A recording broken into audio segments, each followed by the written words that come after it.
कांग्रेस में बड़े बदलाव की मांग करने वाले ग्रुप 23 के नेता कपिल सिब्बल ने एक बार फिर पार्टी पर निशाना साधा।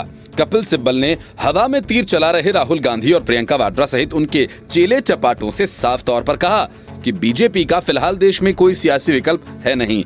इस खाली जगह को कांग्रेस भर सकती है, लेकिन उसके लिए उसे बहुत कुछ करना होगा और पार्टी में बड़े बदलाव करने होंगे।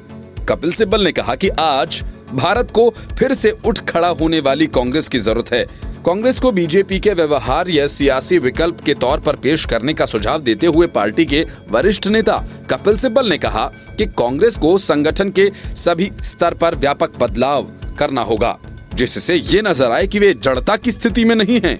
सिब्बल पिछले साल कांग्रेस अध्यक्षा सोनिया गांधी को पार्टी में व्यापक बदलाव के लिए पत्र लिखने वाले ग्रुप 23 नेताओं में शामिल थे। उन्होंने उम्मीद जताई कि कोविड-19 महामारी के मद्देनजर हाल में टाले गए सांगठनिक चुनाव जल्द ही कराए जाएंगे।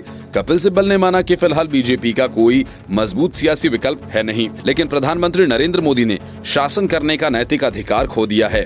देश के मौजूदा रुख को देखते हुए कांग्रेस एक विकल्प पेश कर सकती है। सिब्बल बोले कि चुनावों में हार की समीक्षा के लिए समितियां बनाना अच्छा है, लेकिन इसका तब तक कोई असर नहीं होगा जब तक उनके सुझाए गए उपायों पर अमल न किया जाए।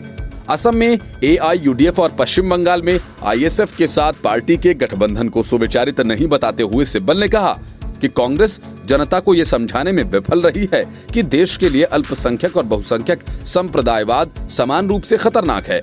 उन्होंने हाल ही के विधानसभा चुनावों में पार्टी के खराब प्रदर्शन के लिए इसे एक कारण के तौर पर रेखांकित किया। ज्योतिरादित्य सिंधिया और अब जितिन प्रसाद जैसे युवा नेताओं के बीजेपी में जाने पर पूर्व केंद्रीय मंत्री ने कहा कि अनुभव और युवाओं के बीच संतुलन बनाने की तत्काल आवश्यकता है। लेकिन इसके पहले उन्होंने कहा था कि आयाराम गयाराम की राजनीति से अब ये प्रसाद की राजनीति तक पहुंच गई है और पूछा कि क्या जितिन प्रसाद को बीजेपी से प्रसाद मिलेगा। उन्होंने संकेत दिए कि नेता अपने राजनीतिक स्वार्थ की पूर्ति के लिए पार्टी छोड़कर जा रहे हैं। सिब्बल ने कहा कि फिलहाल निश्चित रूप से ये एक मजबूत राजनीतिक विकल्प की जगह खाली है। ठीक इसी संदर्भ में मैंने अपनी पार्टी में कुछ सुधार के सुझाव दिए थे, जिससे देश के पास एक मजबूत और विश्वसनीय विपक्ष हो। उन्होंने कहा कि लेकिन इसका क्या नतीजा निकलता है, इस बारे में भविष्यवाणी के लिए मेरे पास कुछ है नहीं। हालांकि मुझे विश्वास है एक वक्त आएगा जब इस देश के लोग ये तय करेंगे कि उनके लिए क्या अच्छा है। Report news of India.